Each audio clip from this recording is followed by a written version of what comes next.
irmãos, Pai do Senhor, estamos aqui mais um dia na nossa lição da Escola Bíblica Dominical.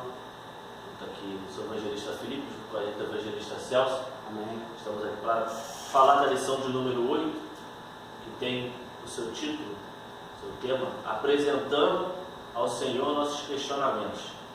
Essa lição vai fazer um paralelo entre dois salmos, o salmo de número 73 e o salmo de número 77. Eu vou fazer a leitura aqui do texto da Verdade Aplicada, que diz assim, o textual diz, mas para mim, bom é aproximar-nos de Deus. Pus a minha confiança no Senhor Deus, para anunciar todas as tuas obras. Salmo de número 73, verso 28. A Verdade Aplicada diz, como os filhos de Deus, podemos apresentar ao nosso Pai nossos temores, nossas angústias e incertezas. Nós temos diante de nós uma lição que eu acho que ela vai muito de encontro com tudo que nós temos vivido, que vai falar acerca dos questionamentos. O salmista Asaf, nós vamos ver em que nesses paralelos que são feitos dentro da lição do Salmo 73 e Salmo 77, onde nós vamos ver ele questionando a prosperidade dos ímpios, e no Salmo 77, onde ele vem fazer um clamor pela misericórdia de Deus. A paz do Senhor, meus irmãos, mais uma vez aqui, sou o evangelista Celso, estamos aqui para mais uma lição. Me sinto honrado de estar aqui junto com o evangelista Felipe, a qual da mesma forma fico honrado também junto com o evangelista Wagner, a qual o evangelista Wagner, por força maior, não pôde vir, está a trabalho, como pode acontecer comigo, como pode acontecer também com o evangelista Felipe. Estamos aqui com mais uma lição de bênção, uma lição de maravilhas, que tem por tema apresentando ao Senhor os nossos questionamentos. Quem nunca questionou, quem nunca falou, quem nunca ficou triste, quem nunca ficou cabisbaixo. E é essa palavra aqui que nós vamos estudar hoje. E é nessa palavra aqui que nós vamos tirar um pouco de nossas dúvidas. E nós vemos aqui, no motivo de oração que está aqui na revista, é muito bom nós estarmos aqui focando na revista, todos que compraram aí, para que Deus venha lhe abençoar tremendamente.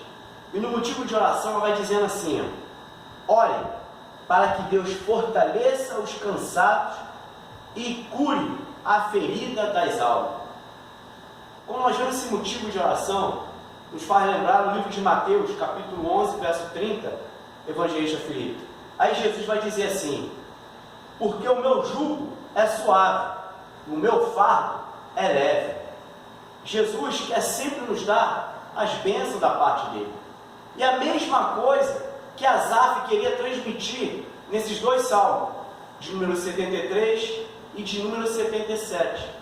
Aí, evangelista Felipe, não me deixe esquecer que no tópico 3, quando nós estivermos finalizando, eu quero profetizar uma palavra de bênção, porque Asaf também está no salmo de número 50, a qual tem uma palavra maravilhosa. Eu estarei falando para os irmãos, mas isso aí vamos deixar para o final. E eu até pedi aqui para o evangelista Felipe me lembrar, que é uma palavra maravilhosa que nós temos que colocar no nosso coração. E na revista nós vemos aqui o ponto de partida, que vem dizendo, a bondade de Deus permanece para sempre. O tópico 1, o conflito existencial de Asaf. Havia sempre um conflito, e ele coloca sempre aqui, Jó e Jeremias. Quantos já viram a passagem de Jó? Quantas vezes, não somente a esposa de Jó, mas os seus amigos, ficaram duvidando, ou até mesmo questionando com Jó da sua dificuldade, e que Deus não estava agindo. Quantas pessoas dentro da igreja não está assim, evangelista Felipe? Está com o propósito de estar ali, vendo uma bênção, aí chega ali, passa por uma peleja, está ali querendo vir para a casa do Senhor, mas tem aquela luta travada, é horário de trabalho, é uma faculdade, e quando tem um tempo para vir para a casa do Senhor, é um compromisso. E é esses questionamentos que nós queremos colocar, para que você venha verificar e ter a certeza da bondade de Deus na sua vida. Quando nós lemos aqui, no livro de Romanos, capítulo 8, do verso 37 até o verso 39, nós vamos ver aqui, o tópico 1.1 vai dizer assim, a bondade de Deus. O que pode atrapalhar a bondade de Deus na nossa vida? Eu vou dizer aqui agora, na palavra do Senhor, no livro de Romanos, capítulo 8, verso 37 até o verso 39, diz assim, ó, mas em todas estas coisas somos mais que vencedores, porque aquele que nos amou, porque estou certo de que nem a morte, nem a vida, nem os anjos, nem o principado, nem a potestade, nem o presente, nem o porvir, nem a altura, nem a profundidade, nem alguma outra criatura nos poderá separar do amor de Deus que está em Cristo nosso Senhor. Meus amados irmãos, nós somos mais do que vencedores. Permaneça firme, permaneça constante, fique firme na presença do Senhor. Não deixa que nada venha te tirar a bondade de Deus sobre a tua vida. E quando eu vejo, filho, Asaf dando essas palavras, chegou uma palavra sobre ele estava ali conhecendo o desânimo, conhecendo a fadiga, estava querendo desistir, mas ele reconheceu também a bondade do Senhor sobre a tua vida. Ele estava vendo ali que todas essas lutas, todas essas provas, todas essas dificuldades e tudo aquilo que tem para impedir de Asaf estar adorando a Deus, ele poderia estar ali tendo ali essa luta, conseguindo vencer, porque todas essas lutas, essas provas, essas dificuldades são experiência para a nossa vida, para nós permanecermos, para nós edificarmos as vidas que estão lá fora.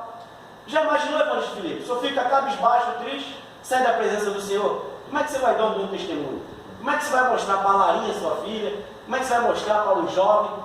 Como é que eu vou demonstrar para os obreiros? Pô, eu estou com uma dificuldade aí, vou parar minha caminhada. Como é que a gente vai poder mostrar? Então, todos nós que estamos na presença do Senhor, nós temos que estar sempre ligados e reconhecer a bondade de Deus, a qual está colocando aqui o tópico 1.1. 1.2, ele vai dizer assim, ó, resistindo à tentação.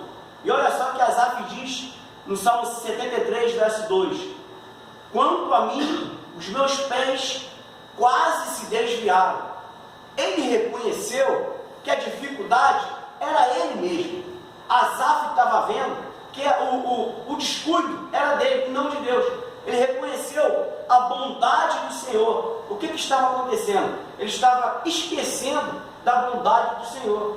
Então, Evangelista Felipe, nós vemos que há muitas pessoas que quando esquece da bondade do Senhor, quando ele veio a se converter, ele estava na aula do nosso convertido, o quanto ele orava, o quanto ele estava pronto para fazer a vontade do Senhor, o quanto ele estava pronto para servir. E como nós vemos ali, 1.3, aí agora Asaf vem dizendo agora qual foi o motivo de estar tendo essa tua decaída. Foi a inveja. Ele estava percebendo que os ímpios estavam tendo prosperidade. Meus irmãos, quantas das vezes nós podemos ver, pasme você, crente dentro da casa do Senhor, indo para a praia de Copacabana, em dia de ano novo, colocando roupa branca, tendo aquela estimação, pensando que vai ter alguma coisa, esquecendo do Senhor Jesus, esquecendo, vendo o que o ímpio faz, pensando que vai ter na vida dele. E não é isso que o Senhor Jesus quer. Jesus, ele é maravilhoso. Nós vamos ler aqui, livro de Mateus, capítulo 6, verso 22 até o verso 24. Olha só o que você não deve fazer, porque você, olhando a Deus estranho, querendo estar adorando, querendo fazer as mesmas coisas, e você estando dentro da igreja. Ah, porque ele coloca a roupa branca, traz sorte para ele. Ah, porque ele foi na praia, pulou as 7 ondas, vem bênção para ele. Ah, é roupa amarela, traz dinheiro, meu irmão. Nada disso vai te dar a bênção espiritual para a tua vida. A bênção espiritual está aqui, ó. A candeia do corpo são os olhos, e de sorte que se teus olhos forem bons, todo o teu corpo terá luz. Se porém teus olhos forem maus, o teu corpo será tenebroso. Se portanto a luz que há em ti são trevas, quão grandes serão tais trevas. Ninguém pode servir a dois senhores, porque ou há de odiar um e amar o outro, ou se dedicar a um e desprezar o outro. Não podeis servir a Deus e a Mamon. Meu irmão, você que está na casa do Senhor, você que está pronto para fazer a obra de Deus, você que está ali querendo verdadeiramente estar na presença do Senhor, meu irmão, não tire o seu foco de Jesus. Evangelista Felipe, nós vamos chegar aqui agora no tópico 2, que ele vai dizer assim, ó, vencendo o sentimento de inveja. Meu irmão, a inveja nada mais, nada menos é você querer obter algo que alguém está tendo na tua frente, algo que alguém está conquistando na sua frente. Então você está querendo almejar aquilo ali. Quer ter uma ideia? Nós que somos cristãos, um obreiro querendo pregar mais do que o outro, um departamento querendo louvar mais do que o outro, ou é melhor nós chegarmos e se juntarmos. É uma igreja, nós vemos aí hoje em dia, é uma igreja querendo ser melhor do que a outra, mais sábia do que a outra. Meu irmão, e Jesus está ali, quando ele vem e traz, quando Paulo leva a palavra aos Gálatas, ele vem dizendo ali, no capítulo 5, verso 20, o fruto do Espírito, que tem que ter amor, mansidão, a temperança, a longanimidade, a benignidade, e as pessoas esquecem tudo isso. Aí fica essa luta travada, aí trava as suas bênçãos. Então nós vemos aqui, vencendo o sentimento de inveja. No capítulo 1 de livro de Filipenses, do verso 12 até o verso 15, nós vamos ver aqui a alegria de nós estarmos servindo. E vai dizer assim, ó, de sorte, capítulo 1, agora vai, e quero, irmãos, que saibas que as coisas que me aconteceram contribuíram para maior proveito do Evangelho, de maneira das minhas prisões em Cristo foram manifestas por toda a guarda pretoriana e por todos os demais lugares, e muitos dos irmãos no Senhor, tomando ânimo com as minhas prisões, ousam falar a palavra mais confiadamente, sem temor. Verdade é que também alguns pregam a Cristo por inveja e porfia, mas outros de boa mente. O que nós vemos aqui, Evangelista Felipe, no capítulo 1, do verso 12 até o verso 15, Paulo vem descrevendo aos Filipenses a inveja que os inimigos estavam tendo, porque ele não estava mais pregando, ele estava preso, e alguns ali, através da palavra do Senhor, querendo se engrandecer. E agora no capítulo 2, do verso 1 até o verso 8, nós vamos ver aqui agora o que nós devemos fazer. É que nós temos que estar com uma alegria de servir ao Senhor. Ele vai dizer assim, ó, do verso 1 até o verso 8, do capítulo 2 do livro de Filipenses.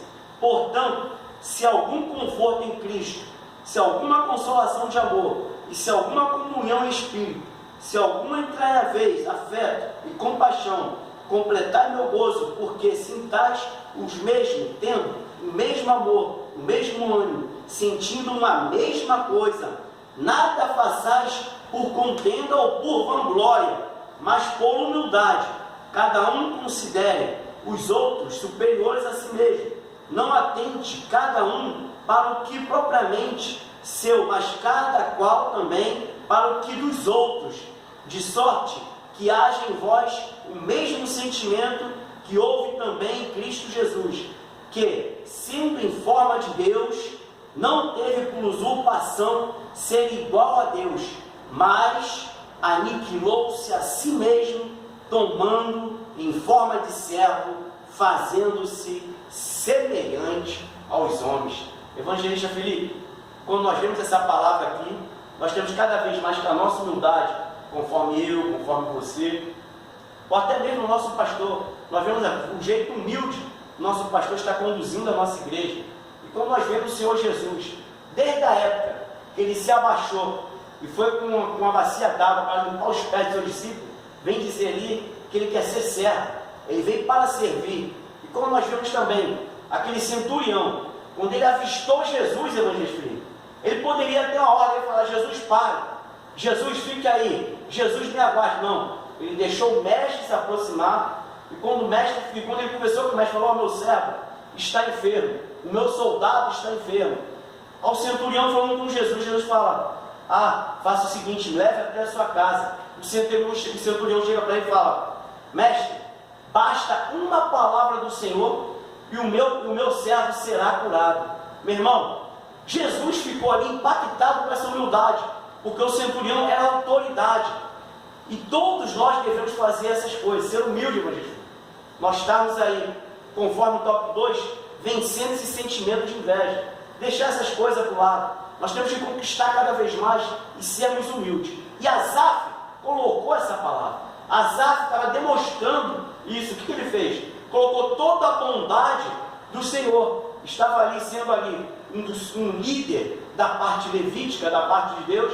Estava ali como um ministério de louvor. Quando Davi pedia para tocar, ele estava de frente, pegava um dos seus melhores e Asaf estava ali de frente para ministrar, louvar e bendizer o nome do Senhor. Se a gente for parar e analisar a vida de Asaf, né, a gente vai ver os questionamentos de Asaf, né, porque, resumindo o que ele entendia, ele fazia a obra de Deus. É muito questionamento que a gente vê nos dias de hoje, se a gente não vigiar, se a gente questiona também, porque nós estamos envolvidos com a obra, nós nos dedicamos à obra de Deus, e muitas das vezes a nossa vida pessoal, né, o nosso particular, ele não está andando como a gente imaginava que deveria andar. Verdade. Mas já devemos entender que se a nossa vida é regida por Deus, tudo que está acontecendo está no controle de Deus.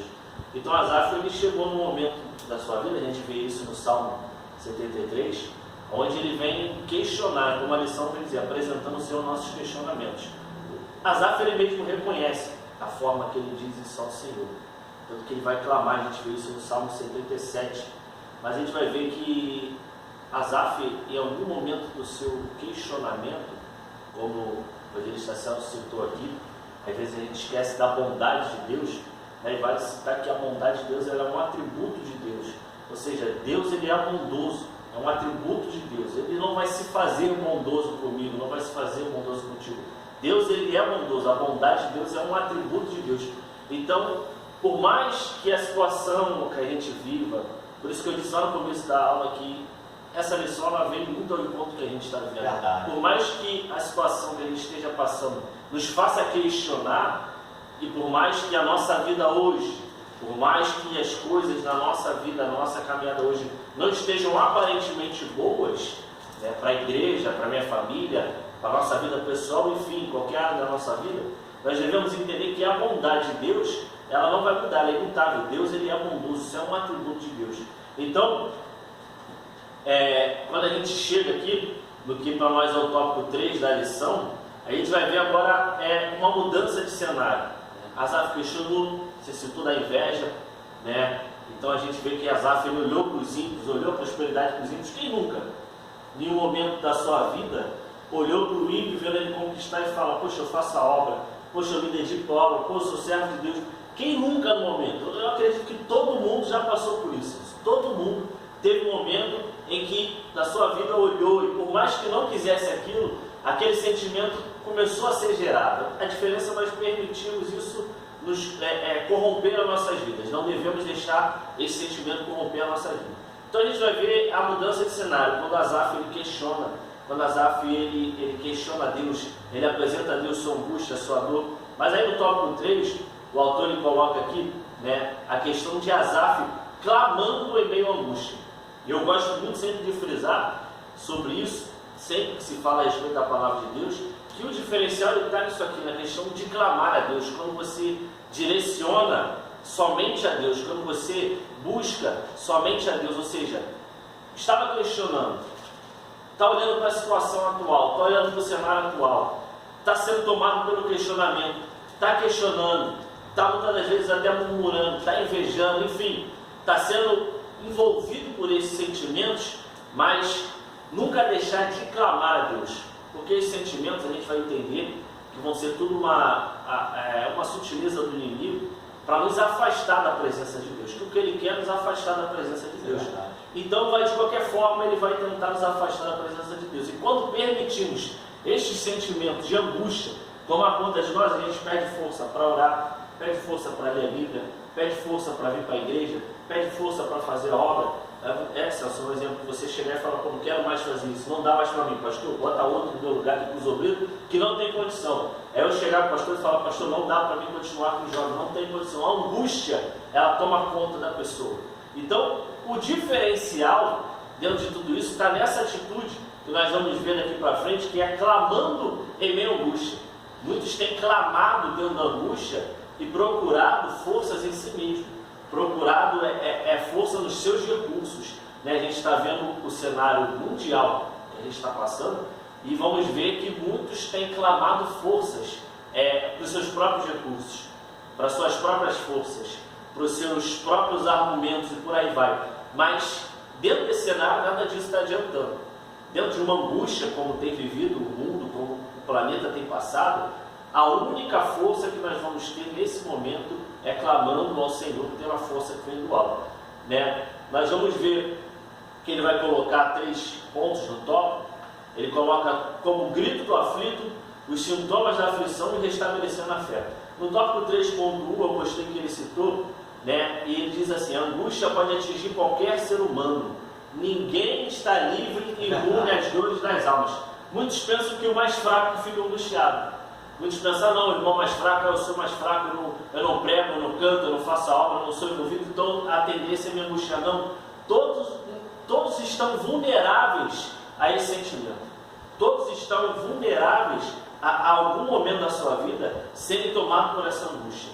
O diferencial está como você se porta adiante disso. E dentro dessa lição, pautado na palavra de Deus, pautado no salmista, no que ele vem escrever, nós devemos entender isso, como me portar, como apresentar a Deus os meus questionamentos.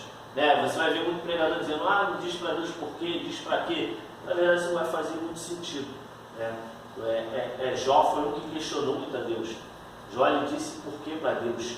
Jó ele fez questionamentos a Deus. Jó ele não estava entendendo aquela situação, e como ser humano nós vamos questionar. Mas o problema é quando nós permitimos esses questionamentos tomarem conta da nossa vida, ao ponto de que isso nos transforma em pessoas diferentes do que nós éramos. Como assim? Esses questionamentos me fazem desistir, esse questionamento me fazer parar, esse questionamento me fazer não ser uma pessoa que murmura o tempo inteiro. Ninguém consegue ficar do lado de alguém que murmura o tempo inteiro. Ninguém consegue ter uma conversa, bater um papo com uma pessoa que murmura o tempo inteiro, que só conta a derrota, que só fala coisa que te deixa para baixo. Ninguém consegue. Se torna uma pessoa desagradável. Então a questão do questionamento é o diferencial de como se portar. Você vai questionar Deus, eu vou questionar Deus, o evangelista Celso vai questionar. Mas como nós vamos nos portar diante desse cenário que passamos? Clamando a Deus. Ninguém está imune. Aí no tópico 3.2, ele vai dizer os sintomas da aflição. Ele vai mostrar que o salmista ele não queria ser consolado. Ele vai mostrar a ausência de palavras. Ele vai dizer aqui também, sentindo-se rejeitado por Deus. Quando a gente é tomado por aflição, muitas pessoas chegam até nós, amigos, pessoas próximas, familiares, e muitas das vezes querem até nos dar uma palavra de ânimo, mas a gente já chega num ponto que a gente não quer receber aquilo. Isso são sintomas de uma pessoa aflita. Isso é uma doença da alma, isso é uma ferida na alma. E essas aflições, essas feridas, o homem não tem poder de curar, não vai no médico vai curar, não vai tomar remédio para curar. Somente o Senhor pode derramar um bálsamo e sarar, cicatrizar essas feridas. Sentindo-se rejeitado por Deus, quem nunca se sentiu rejeitado? Quem nunca, devido às suas atitudes, saber o que fez desagradou a Deus, se sentiu rejeitado por Deus? Mas lembrando que o próprio salmista, ele vai relatar um atributo de Deus, a bondade de Deus, a misericórdia de Deus. Então nós não somos rejeitados por Deus. Nós sim podemos nos arrepender e nos achegarmos a Deus, se achegarmos a Deus, e Ele se achegará a vós, se aproximar do Senhor. E no tópico 3.3, que é onde dá um encerramento, ele fala sobre o restabelecimento da fé. Lá no Salmo 77, no verso 10, ele vai dizer assim: percebemos uma clara mudança de direção. O salmista reconhece que a angústia que estava passando tratava-se de uma enfermidade. O primeiro ponto para que alguém seja curado de uma enfermidade é reconhecer que está enfermo. O drogado ele não vai ser curado enquanto ele não reconhecer que ele é um dependente químico. O alcoólatra não vai ser tratado e curado aqui enquanto ele não reconhecer que é um alcoólatra. O mentiroso ele não vai mudar de atitude enquanto ele não reconhecer que é um mentiroso. O enfermo não vai ser curado enquanto não reconhecer que está enfermo. Quando ele reconhece que está enfermo, ele vai buscar tratamento para aquilo. Então o salmista Asaf, ele reconheceu isso. Ele percebeu que o que ele estava passando, o que ele estava vivendo, era uma enfermidade na sua alma. E sabia que naquele momento só Deus tinha poder para curar. Então, o primeiro ponto para alcançarmos essa cura para a alma é reconhecer. O salmista reconheceu. A gente vê essa mudança de cenário. Ele diz: eu disse, a minha enfermidade é esta, mas eu me lembrarei dos anos da destra do Altíssimo. Está lá no verso 10 do Salmo 77, que é o clamor pela misericórdia de Deus. Então, o restabelecimento da fé na vida de Asaf, que nós vamos ver, acontece mediante a ele reconhecer. Então, na caminhada, querido, você vai questionar. Na caminhada, o Felipe vai questionar. Na caminhada, o Celso vai questionar. Todos vamos questionar.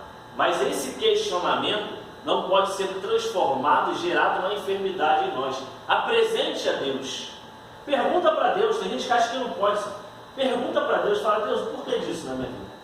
Eu entendo que o Senhor está na direção de tudo. Então tem um propósito. Por que o coronavírus está atacando o mundo? Tem um propósito. Qual o propósito o Senhor tem na minha vida? Qual o propósito que o Senhor tem para a sua igreja? Por trás de tudo isso que a gente está vivendo. Então, a forma que você apresenta a Deus. Apresente a Deus os seus questionamentos. Aí muitos vão falar: não questione a Deus, não apresente a Deus. Você não vai questionar a Deus, não, você questiona o irmão. Você questiona o outro. Você vai perguntar ao outro. Não, apresente a Deus sim. Faça como o salmista fez, mas reconheça a grandeza e a soberania de Deus. Eu tenho absoluta certeza que Ele vai te ouvir e Ele vai atender a sua pergunta, Ele vai te responder, porque Deus tem resposta. Deus, Ele age com um propósito e Ele vai revelar os seus propósitos para nossas vidas. Amém? Veja se quer citar o Salmo. Eu vou citar o Salmo e dar aqui só mais uma pincelada aqui nesse tópico que o texto colocou.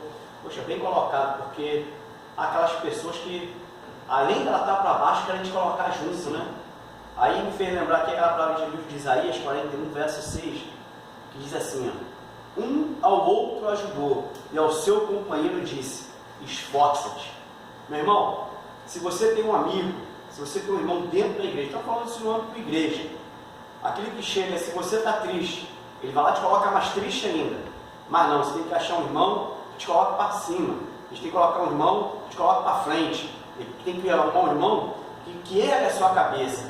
Aí o verso 10 vai dizer assim: ó, não temas, porque eu sou contigo. Não te assombres, porque eu sou o teu Deus. Eu te esforço, eu te ajudo, eu te sustento com a destra da minha justiça. Deus é contigo. Mesma forma que Asaf estava ali no Salmo 77, desanimado, não queria palavra nenhuma, mas ele queria o agir de Deus. E assim foi com o povo a qual Moisés estava liderando. Muita fadiga, muito cansaço, Deus começou a agir. À noite trazia uma coluna de fogo e de dia uma coluna de nuvem, para sempre estar protegendo, para sempre estar abençoando. O nosso Salmo de número 50, a qual Asaf também estava de frente também, estava ali junto com Davi, porque no Salmo de número 50 é diferente. Aqui ele estava esquecendo a bondade do Senhor no Salmo 73, e no Salmo 77 ele começou a questionar. Agora, evangelista Felipe, no Salmo 50 ele estava vendo a mistura de ímpio com o povo que estava querendo adorar a Deus. Então ele começou ali junto com Davi a trazer a palavra do Senhor. Ele estava querendo que todos fossem ali, se congregassem, não viesse aqui e fizesse uma visita. Aí aqui no verso 15 do Salmo de número 50, eu quero profetizar na nossa vida, é que ele diz assim: os que estão permanentes, os que estão firmes, os que estão na presença do Senhor, ele vai dizer assim: invoca-me no dia da angústia, e eu te livrarei, e tu me glorificarás. Meu irmão, minha irmã, você estará sempre glorificando a Deus, porque a vitória é sua, em nome do Senhor Jesus. Amém. Graças a Deus. Me lembrei de Hebreus 12:12, até marquei Eita, aqui. glória, está até aqui na revista. Portanto, tornai a levantar as mãos cansadas e os joelhos desconjuntados. Então, mesmo cansado, clame na angústia. Eu digo muito isso para a mocidade. Eu lembro de um pastor amigo meu que foi me ensinando a minha caminhada, né? Ele disse para mim: está cansado, está desanimado, está entristecido com alguma coisa? Continua pregando, continua caminhando, continua fazendo. O segredo está em não parar. Então, não pare. Tenha fé em Jesus Cristo e tenha certeza, né? Porque quando clamamos a Deus com verdade em nossos corações, nós somos atendidos. Que Deus abençoe sua vida, Deus abençoe sua casa, e essa palavra possa alcançar os corações e o Senhor Jesus possa vir abençoar a sua vida. Eu queria fazer uma oração, Amém. encerrarmos com uma oração, convidar você que participa conosco dessa escola bíblica dominical, nesse momento fechasse seus olhos e falasse com Deus: bendito Deus, eu louvo ao Senhor por tua palavra e agradeço, Senhor, na beleza da tua santidade. Obrigado pela orientação, pela instrução, ó Pai querido, e que esta palavra possa alcançar vidas. E te pedimos, Deus, que toda angústia que nós venhamos viver, estamos passando nos dias atuais, não venha nos afastar da tua presença. Pai querido, glorifica o teu nome e mostra-se mais uma vez como fiel a nossas vidas. Faça o teu nome continuar a ser glorificado. Te exaltamos, te louvamos, te bendizemos no nome de Jesus. Amém. Que Deus abençoe a sua vida. Forte abraço. Pai do Senhor. Pai do Senhor.